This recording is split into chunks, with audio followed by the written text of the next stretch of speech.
ในระหว่างวันที่ 18 หาวันที่ 27 พฤศจิกายน 2025 นี้ที่ประเทศสิงคโปร์ได้รับเกียรติเป็นเจ้าภาพจัดงานแข่งขันยิงปืนชิงแชมป์กองทัพบกอาเซียนครั้งที่ 33 ประจำปี 2025 มาในวันที่ 27 พฤศจิกายนนี้ก็ได้สำเร็จและจัดพิธีปิดการแข่งขันลงอย่างเป็นทางการด้วยผลสำเร็จอย่างจบงาม จุดประสงค์และเป้าหมายของการแข่งขันที่เจ้าภาพจัดขึ้นในปีนี้บ่แม่นเพื่อเอาชนะหรือประกาศว่าประเทศใดหนึ่งเป็นนักยิงดียิงเก่งแต่เป็นการเสริมขยายสายพัวพันและการร่วมมือทางด้านการทหารซึ่งกันและกันในบรรดาประเทศของเขตอาซีตะวันออกเฉียงใต้ให้นับมือเข้มแข็งนักแน่นมั่นคงถาวรตลอดไป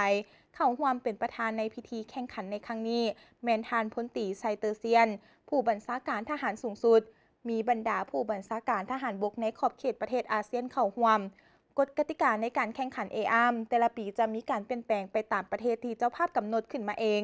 โดยเจ้าภาพจะมีการจัดกล่องประชุมเทคนิคการแข่งขันยิงปืนล่วงหน้า